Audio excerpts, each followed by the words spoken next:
불이 났습니다.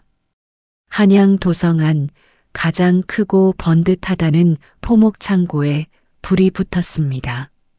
한겨울 밤하늘을 찢으며 솟구치는 불길은 마치 오랫동안 쌓인 욕심이 한순간에 터져 나온 것처럼 붉고도 사나웠습니다. 창고 마당 한복판에는 한 남자가 무릎을 꿇고 앉아 있었습니다. 그의 눈앞에서 수십 년 세월이, 수만 양의 재물이, 그가 평생 지켜왔다고 믿었던 모든 것이 한꺼번에 타들어가고 있었습니다. 그런데 이상한 일이었습니다. 그 남자의 눈에는 눈물이 없었습니다. 불길을 바라보는 눈빛은 텅 비어 있었고 두 손은 힘없이 바닥에 늘어져 있었습니다. 마치 창고에 불이 나기 훨씬 전부터 이미 마음속 무언가가 다 타버린 사람처럼 보였습니다. 그의 이름은 최봉달. 한때 한양에서 모르는 사람이 없던 거상이었습니다. 어떻게 이 자리까지 오게 된 것일까요? 무엇이 이 사람을 이렇게 만들었을까요? 그리고 우리는 지금 이 순간에도 무언가를 잃어가면서 그것이 사라지고 있다는 사실조차 모르고 살아가고 있는 것은 아닐까요? 설화로 만나는 인생의 선택, 빛의 문입니다. 경기도 광주 땅, 낮은 산자락 아래 작은 마을이 있었습니다.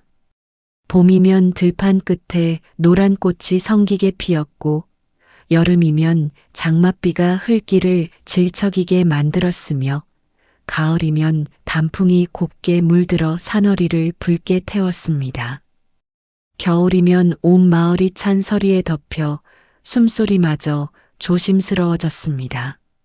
멀리서 보면 참으로 평화로운 마을이었습니다. 그러나 그 안에 사는 사람들의 삶은 늘 팍팍하고 고단했습니다. 날이 좋아도 먹고 살기 어려웠고 날이 굳으면 더 말할 것도 없었습니다. 하루를 버티는 일이 곧 하루를 이겨내는 일이던 시절이었습니다. 최봉달은 그 마을에서도 가장 가난한 집에서 태어났습니다. 그의 아버지는 봉달이 5살 되던 해 지게를 지고 산길을 오르다 허리를 크게 다쳤습니다. 처음에는 며칠 누워 쉬면 나을 줄 알았습니다. 그러나 가난한 집에는 병이 오래 머물 자리가 없었습니다. 약 한 첩 제대로 써보지 못한 채 아버지의 기력은 서서히 꺼져갔고 어느 비 내리던 늦가을 저녁 끝내 눈을 감고 말았습니다. 봉달은 그날의 풍경을 훗날까지 선명히 기억했습니다. 축축한 흙냄새, 구석에서 훌쩍이던 어린 동생의 울음, 그리고 아버지의 얼굴을 두 손으로 감싸쥔 채 소리도 내지 못하고 떨기만 하던 어머니의 어깨를 말입니다. 그날 이후 집안의 공기는 달라졌습니다. 원래도 넉넉하지 않았던 살림은 더 가팔라졌고 아이 둘을 키워야 하는 젊은 과부의 삶은 날마다 벼랑 끝이었습니다. 어머니는 손이 닳도록 남의 집 빨래를 했습니다.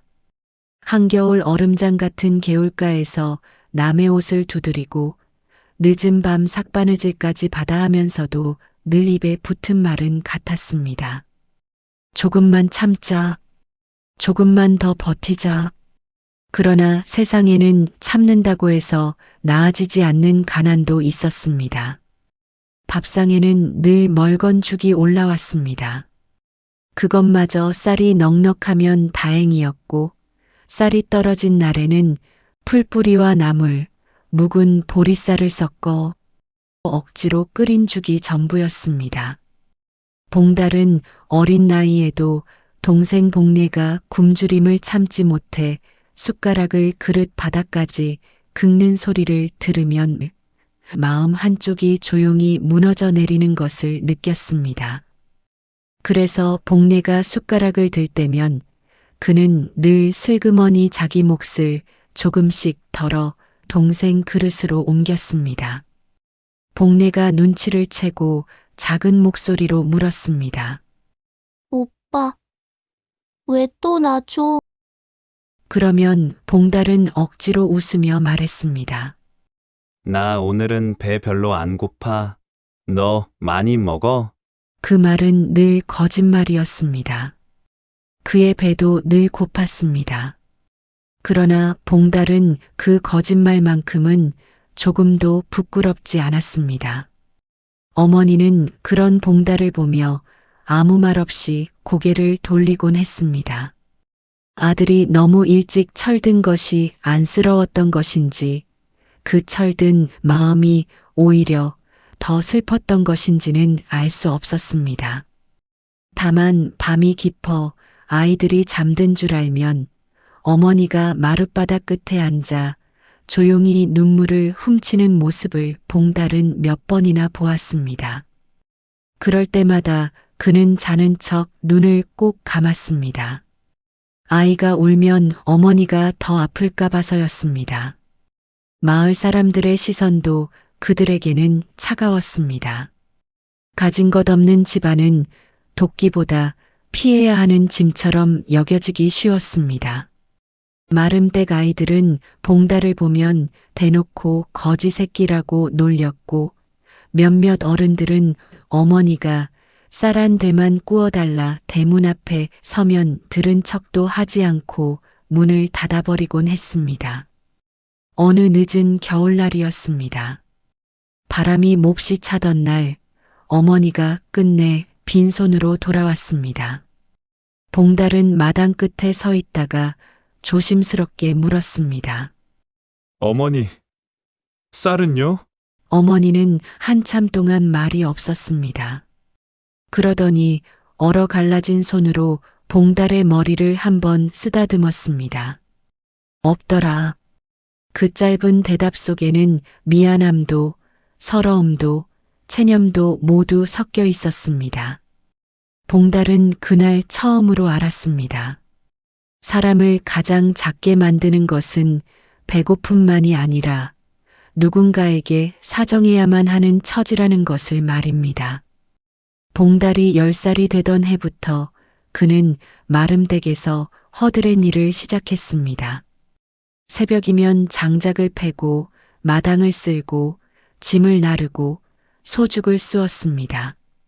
작은 몸으로 하기에는 벅찬 일이었지만 그는 실은 내색을 하지 않았습니다.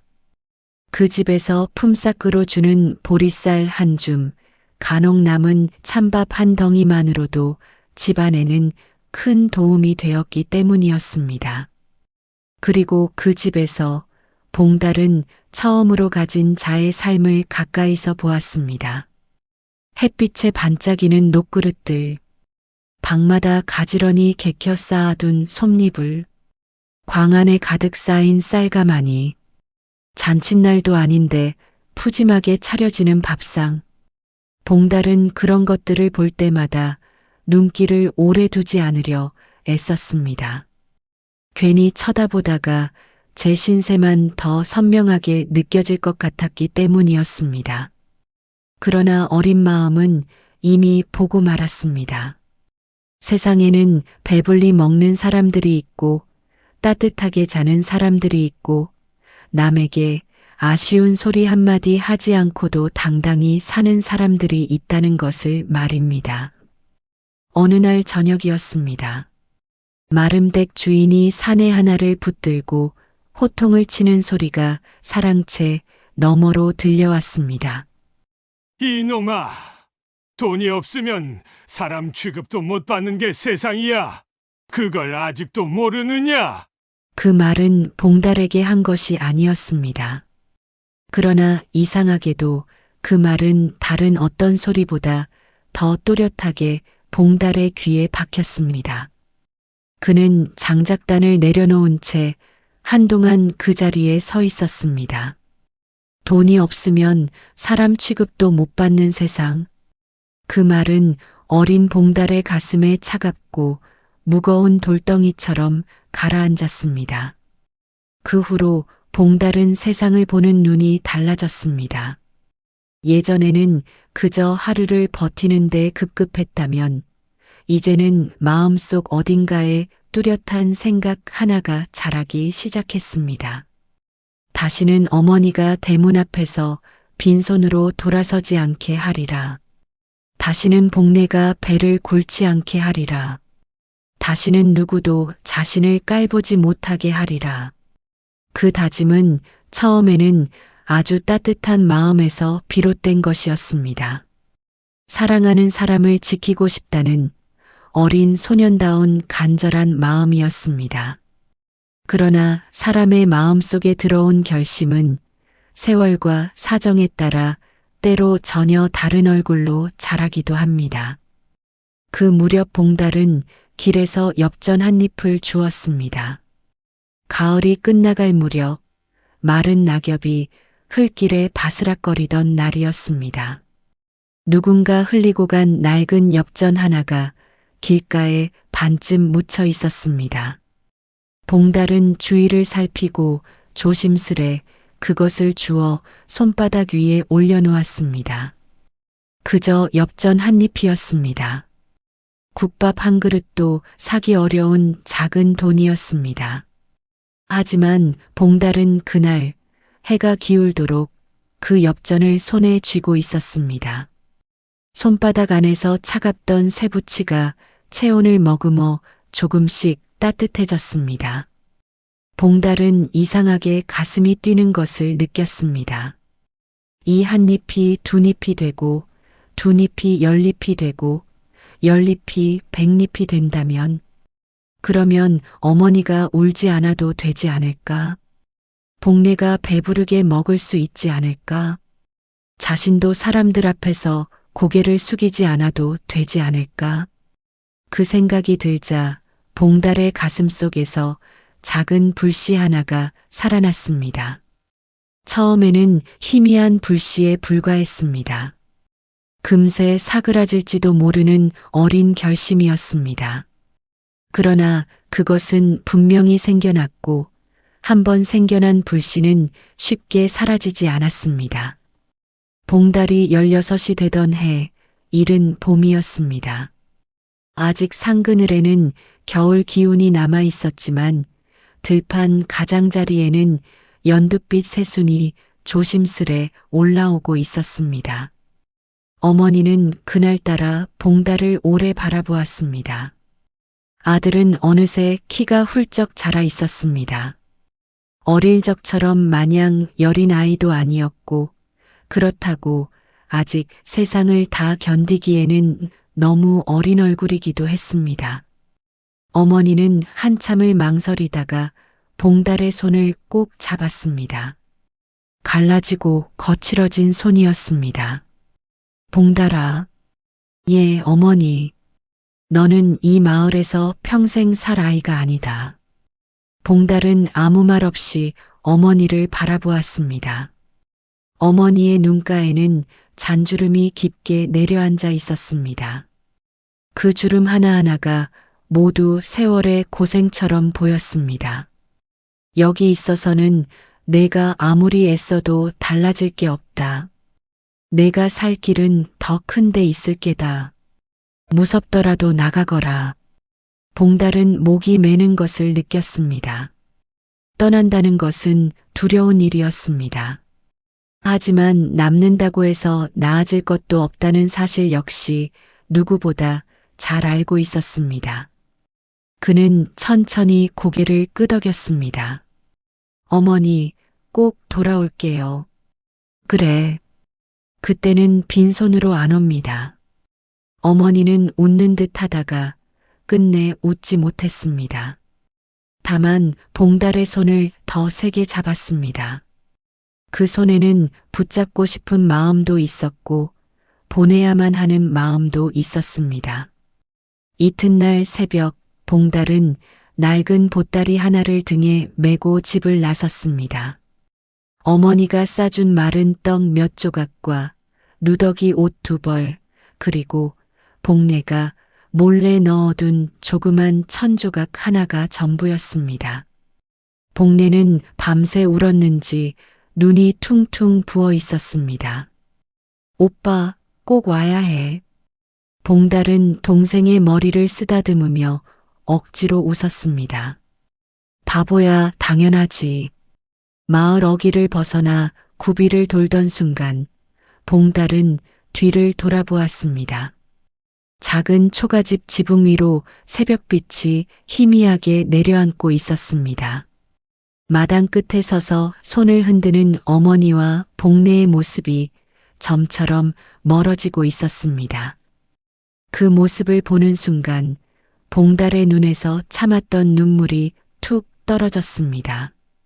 그것은 어린 소년이 가족과 떨어져야 하는 슬픔의 눈물이기도 했고, 다시는 예전처럼 살지 않겠다는 독한 각오의 눈물이기도 했습니다. 어쩌면 그것은 오래도록 자신 안에 남아있던 따뜻하고 순한 마음과의 작별이 시작되는 눈물이었는지도 모릅니다. 봉달은 그 사실을 알지 못한 채 한양으로 향하는 긴 흙길 위를 묵묵히 걸어갔습니다. 그리고 욕망이 자라나는 곳, 한양은 달랐습니다. 봉달이 처음 한양 땅을 밟던 날, 그는 한동안 그 자리에 서서 말을 잊었습니다. 사람이 이렇게 많은 곳이 있다는 것, 이렇게 시끄럽고 복잡한 세상이 있다는 것을 처음 알았습니다. 저작거리는 온갖 소리로 가득했습니다. 생선 장수의 외침, 포목상인의 호객, 엿장수의 가위 소리까지 뒤섞여 정신을 어지럽혔습니다. 낯선 냄새와 사람들의 분주한 움직임 속에서 봉달은 그저 잠시 서서 숨을 고르는 것밖에 할 수 없었습니다. 하지만 한양은 멈춰있는 사람을 기다려주지 않는 곳이었습니다. 봉달은 곧장 움직이기 시작했습니다. 먹고 자는 것보다 먼저 이곳이 어떻게 돌아가는지 알아야 했습니다. 저작거리를 샅샅이 돌아다니며 무엇이 싸게 나오고 어디서 비싸게 팔리는지 눈에 담았습니다. 성 밖에서 들어온 나물이 이 안에서는 몇 배로 팔리고 하루만 지나도 값이 달라지는 것을 보며 봉달은 점점 이곳의 흐름을 익혀갔습니다. 처음에는 아주 작은 것부터 시작했습니다. 나무를 사서 되팔고 몇 푼 남긴 돈으로 다시 다른 물건을 샀습니다. 손에 쥐어지는 돈은 많지 않았지만 봉달은 개의치 않았습니다. 한 잎이 두 잎이 되는 그 순간이 그를 다시 움직이게 만들었습니다.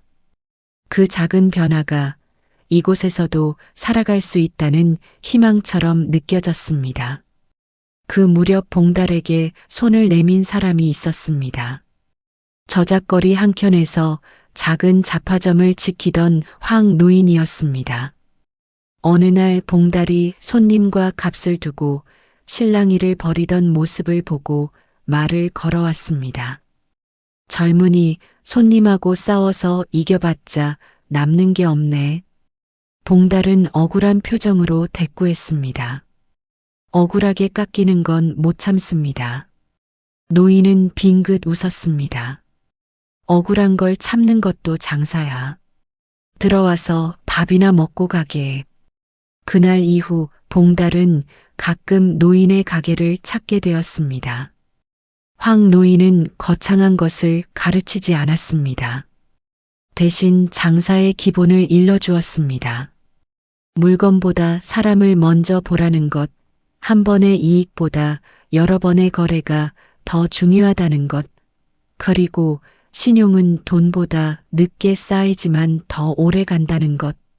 봉달아, 장사는 물건 파는 게 아니다. 사람 사귀는 거다. 봉달은 고개를 끄덕였습니다. 그 말이 옳다고 생각했습니다. 적어도 그때까지는 그랬습니다. 봉달의 수완은 빠르게 늘었습니다. 20이 되자 몸 하나 누일 방을 구했고 25이 되자 작은 포목 가게를 열었습니다. 그는 누구보다 부지런했고 물건을 보는 눈도 남달랐습니다. 남들이 쉬는 날에도 그는 장터를 돌았고 새벽이면 누구보다 먼저 물건을 골랐습니다. 그렇게 번 돈은 손에 쥐고 있지 않았습니다. 다시 사고, 다시 팔고, 다시 키웠습니다. 그 무렵 봉달 곁에는 돌쇠라는 젊은이가 생겼습니다. 가게 앞에서 쓰러져 있던 것을 봉달이 데려다 밥을 먹인 것이 인연이었습니다. 돌쇠는 그날 이후 봉달 곁을 떠나지 않았습니다. 무거운 짐을 나르고 가게 일을 돕고 봉달이 끼니를 걸을 때면 떡 한 조각이라도 구해와 내밀었습니다. 주인 어른, 이것 좀 드세요. 굶으면 안 됩니다요. 봉달은 퉁명스럽게 받아먹으면서도 그 존재가 싫지 않았습니다. 이상하게도 돌쇠가 곁에 있으면 세상이 조금 덜 거칠게 느껴졌습니다. 시간이 흐르며 봉달의 가게는 점점 커졌습니다. 가게 하나가 둘이 되고 둘이 셋이 되었습니다. 창고가 생기고 아랫사람이 늘었습니다. 돈은 분명히 쌓여가고 있었습니다.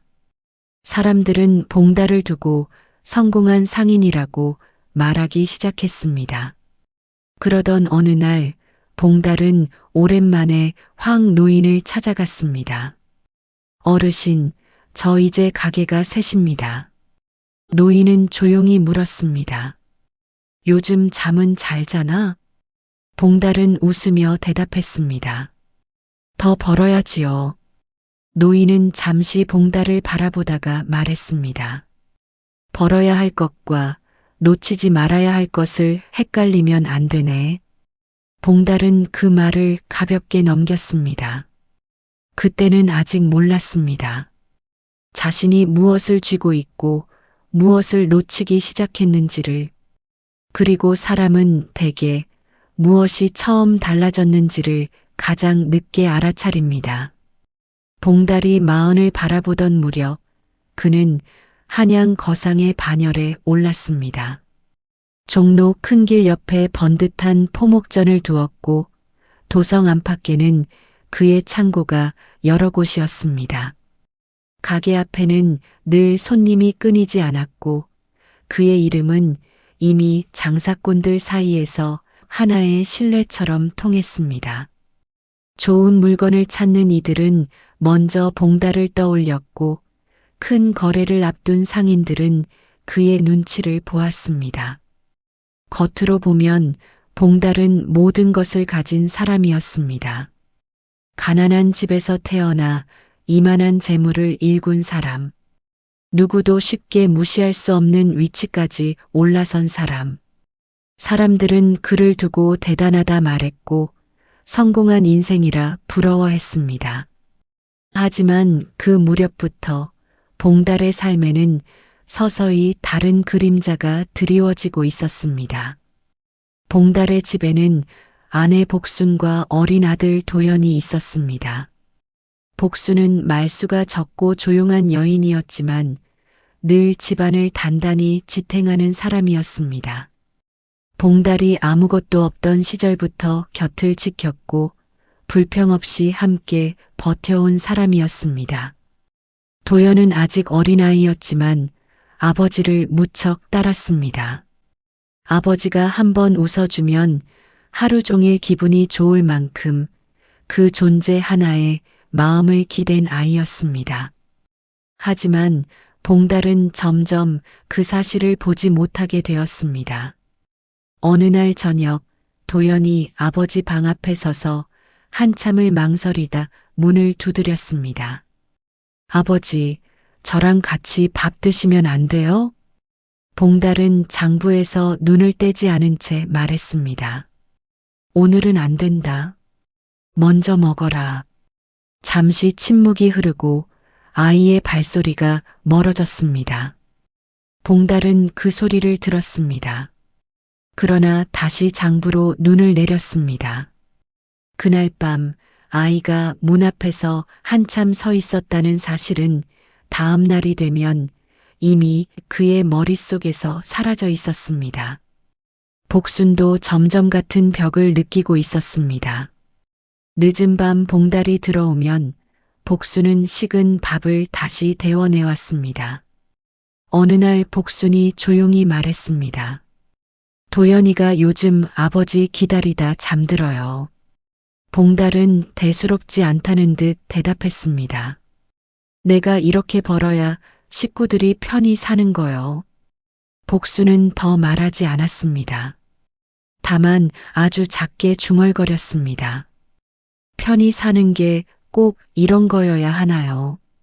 봉달은 그 말을 듣고도 아무 대답을 하지 않았습니다. 아니, 일부러 듣지 않으려 했습니다. 그에게는 이미 더 중요한 것이 생겨 있었기 때문입니다. 그것은 바로 더 큰 돈이었습니다. 봉달은 이미 충분히 많은 재물을 가지고 있었지만 이상하게도 마음은 점점 더 조급해졌습니다. 더 벌어야 한다는 생각, 더 크게 키워야 한다는 생각이 머릿속을 떠나지 않았습니다. 밤이 되어도 장부 속 숫자가 머릿속을 맴돌았고 눈을 감아도 계산이 이어졌습니다. 그 무렵 봉달의 눈에 하나의 목표가 들어왔습니다. 종로 한복판 도성에서 가장 좋은 자리에 있는 오래된 포목전이었습니다. 3대째 이어온 가게였고 누구나 탐내지만 쉽게 손댈 수 없는 자리였습니다. 봉달은 그 가게를 차지하기로 마음먹었습니다. 처음에는 정식으로 제안을 했습니다. 좋은 값에 모시겠습니다. 하지만 주인은 단호하게 거절했습니다. 이 가게는 돈으로 넘길 수 있는 게 아니네. 그 말은 봉달의 마음을 건드렸습니다. 그는 돌아서면서 이미 다른 방법을 생각하고 있었습니다. 봉달은 천천히 조용하게 움직였습니다. 이 가게에 물건을 대주던 상인들에게 더 좋은 조건을 제시하며 거래를 하나씩 빼앗았습니다. 급하게 밀어붙이지 않았습니다. 시간이 걸리더라도 확실하게 무너뜨리는 쪽을 택했습니다.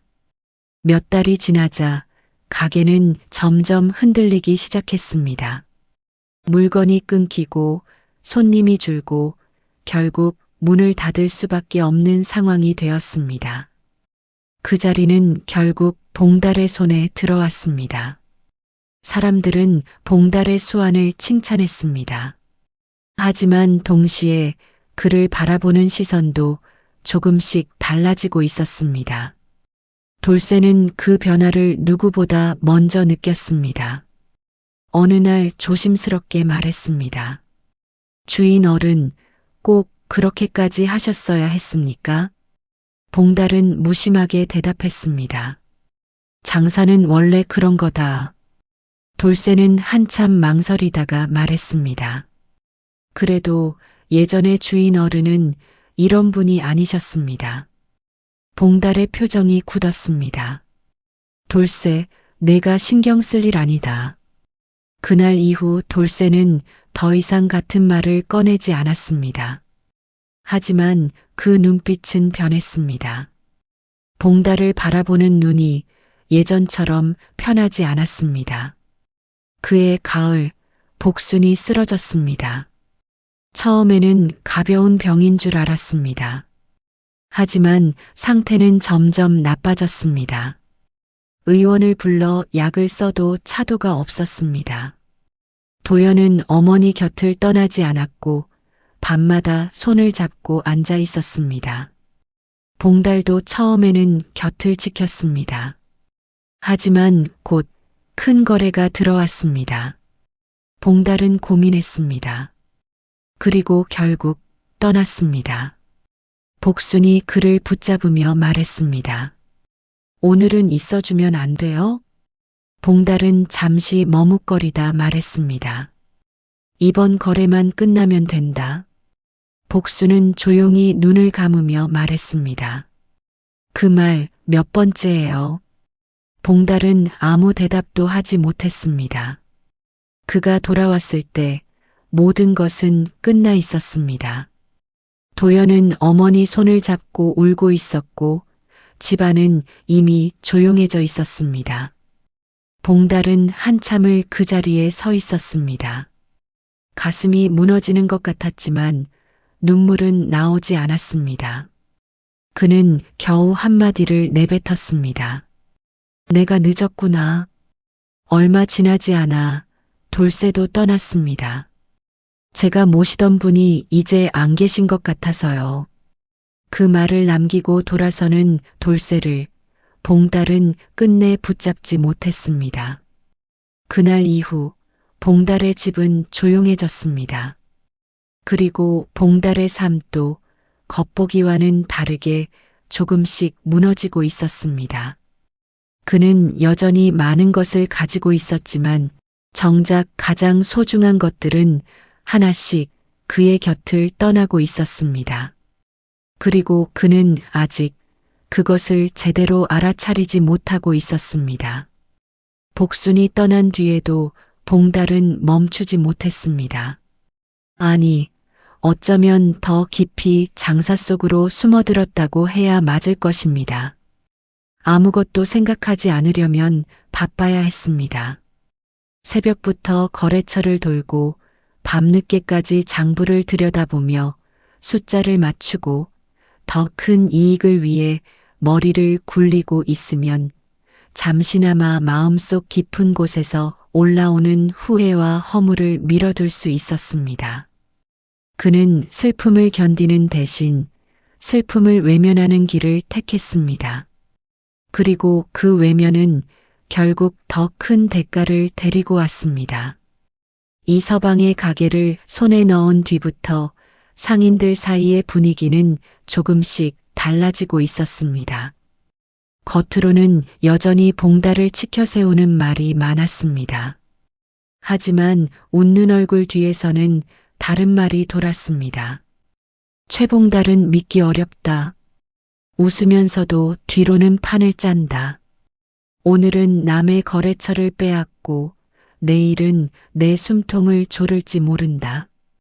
그런 소문은 처음엔 아주 작은 속삭임이었습니다.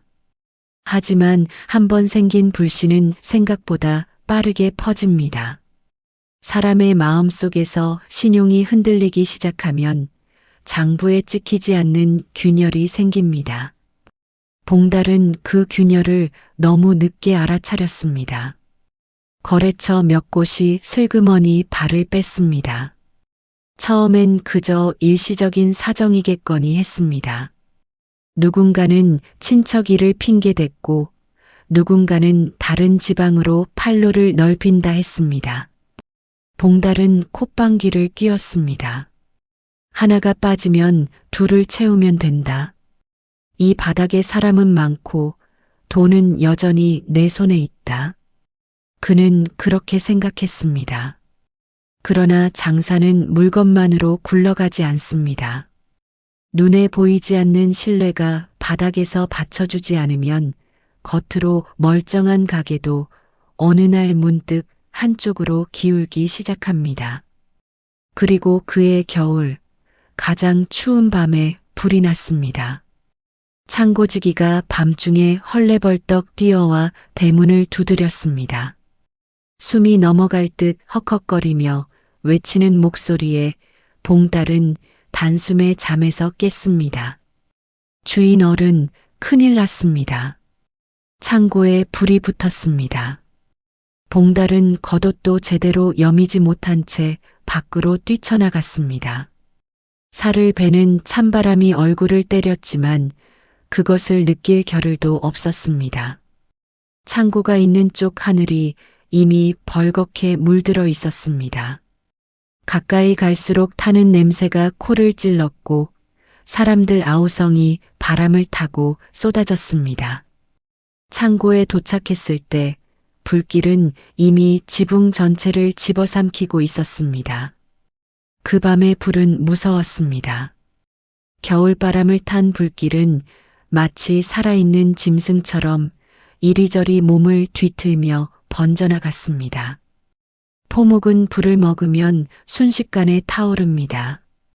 창고 안에 높이 쌓여 있던 비단과 삼배, 면포 꾸러미들이 한꺼번에 불씨를 받아 붉은 혀를 내밀며 타들어갔습니다.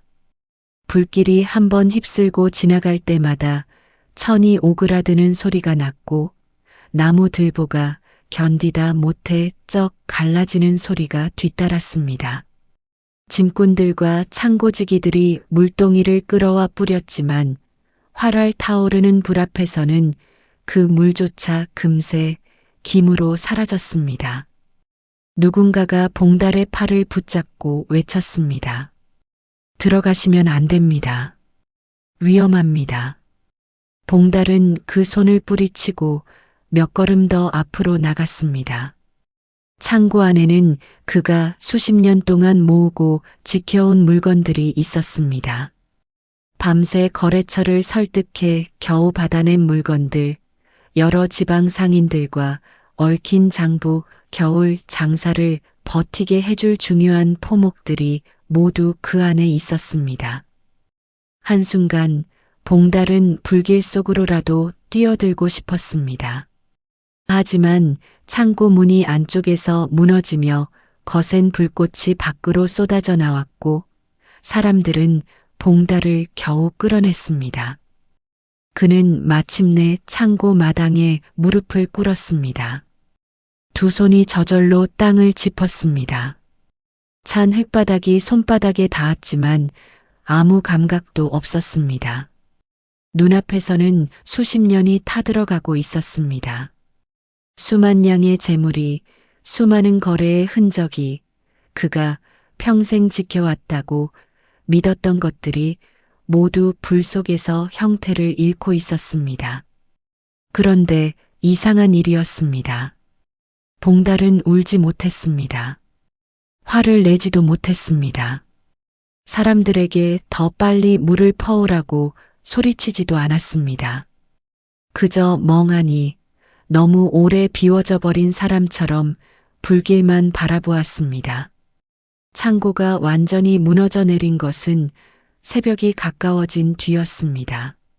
사람들이 지쳐 하나둘 물러나고 불길도 마침내 힘을 잃기 시작했을 때 마당에는 재와 연기 냄새만 남았습니다. 검게 그을린 잔해들이 서늘한 공기 속에서 아직 희미한 열기를 내뿜고 있었습니다. 봉달은 그 앞에 한참을 앉아 있었습니다. 새벽 서리가 내려 그의 어깨와 머리카락 위에 하얗게 앉았지만 그는 그것조차 털지 않았습니다. 얼마나 시간이 흘렀을까요? 곁에 누군가 앉는 기척이 느껴졌습니다. 봉달이 천천히 고개를 돌리자 낯선 노인이 하나 보였습니다. 허름한 옷차림에 머리가 하얗게 센 노인이었습니다. 어디서 왔는지, 왜 이 시간에 이곳에 와 있는지 알 수 없었습니다. 그런데도 노인의 얼굴에는 이상하게도 조급함이 없었습니다. 마치 누군가를 오래 기다리다 마침내 만나기라도 한 사람처럼 차분했습니다. 노인이 조용히 물었습니다. 많이 잃었소? 봉달은 한참 만에 쓴웃음을 지었습니다. 다 탔습니다. 노인은 타다 남은 들보를 한번 바라보다가 다시 말했습니다. 창고 안에 있던 것만 잃었소? 봉달은 고개를 들었습니다. 그 말이 이상하게 가슴에 걸렸습니다. 노인은 서두르지 않고 말을 이었습니다. 불은 오늘 났지만 어떤 것들은 그보다 훨씬 전에 이미 타고 있었던 것 같구려. 봉달의 입술이 미세하게 떨렸습니다. 그는 대답하지 못했습니다. 하지만 노인의 말이 무엇을 가리키는지 아주 어렴풋이 알 것도 같았습니다. 노인이 다시 말했습니다. 재물은 불에 타면 다시 모을 수 있소. 시간이 걸릴 뿐이지. 하지만 사람의 마음은 한번 식으면 다시 데우기가 어렵소. 봉달은 무엇라도 붙잡고 싶다는 듯 노인을 바라보았습니다. 그러나 막상 입을 열자 아무 말도 나오지 않았습니다. 변명도 후회도 분노도 모두 목 안에 막혀 있었습니다. 노인은 천천히 자리에서 일어났습니다. 이제라도 무엇이 남았는지 잘 보시오. 그 말을 남기고 노인은 새벽 어둠 속으로 걸어갔습니다. 봉달이 뒤늦게 몸을 일으켜 보았을 때는 정말 이상하게도 노인의 모습이 어디에도 보이지 않았습니다. 마치 원래부터 없었던 사람처럼 새벽 안개 사이로 흔적도 없이 사라져 있었습니다. 봉달은 다시 제더미 앞에 홀로 남겨졌습니다. 그리고 그때 아주 오랜만에, 정말 오랜만에 잊고 있던 얼굴들이 하나씩 떠올랐습니다. 대문 앞에서 빈손으로 돌아오던 어머니의 뒷모습, 자기 몫에 죽을 덜어주면 미안한 얼굴로 오빠를 올려다보던 복례의 눈빛, 밤늦게도 밥상을 데워놓고 기다리던 복순의 뒷모습, 방문 앞에서 망설이던 도연의 작은 발, 마지막으로 떠나던 날 문 앞에서 한참 돌아보던 돌쇠의 얼굴, 봉달의 가슴 어딘가가 천천히 무너졌습니다. 그제야 눈물이 났습니다. 창고가 불타서가 아니었습니다. 재산이 사라져서도 아니었습니다. 불보다 먼저 잃어버린 것들이 너무 많다는 사실을 이제야 뼈저리게 알았기 때문이었습니다. 그리고 그중 어떤 것은 이미 다시는 돌아오지 않는다는 사실도 함께 알아버렸기 때문이었습니다. 제더미 앞에서 밤을 지새운 봉달은 이튿날 아침 처음으로 도연의 방문 앞에 섰습니다. 문을 두드리는 손이 쉽게 떨어지지 않았습니다. 장사를 하며 수많은 사람을 상대해온 그였지만 어린 아들 앞에 서는 일은 그 어떤 거래보다 어려웠습니다. 도연아 아비다. 한참 뒤에야 문이 열렸습니다. 도연은 눈이 부은 채 아버지를 바라보았습니다. 반가움과 낯설미 함께 담긴 눈빛이었습니다. 봉달은 그 눈을 피하지 못한 채 천천히 무릎을 꿇었습니다. 아비가 많이 늦었다. 그 한마디를 꺼내는데도 목이 막혔습니다. 너 어릴 때부터 같이 있어주지 못하고 늘 나중에, 다음에만 말하고 그러다 이렇게 됐다. 도연의 눈에서 눈물이 떨어졌습니다.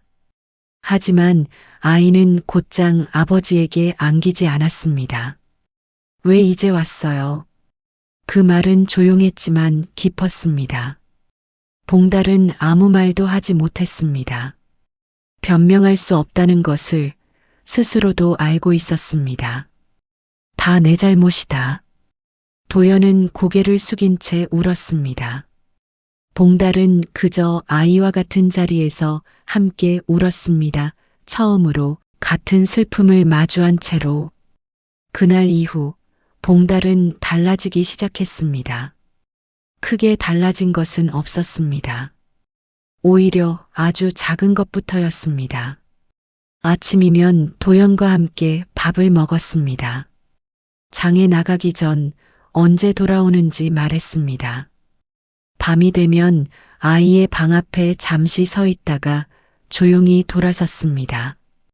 그것이 전부였습니다. 하지만 그 작은 일들이 조금씩 시간을 바꾸고 있었습니다. 봉달은 남은 재산을 정리했습니다.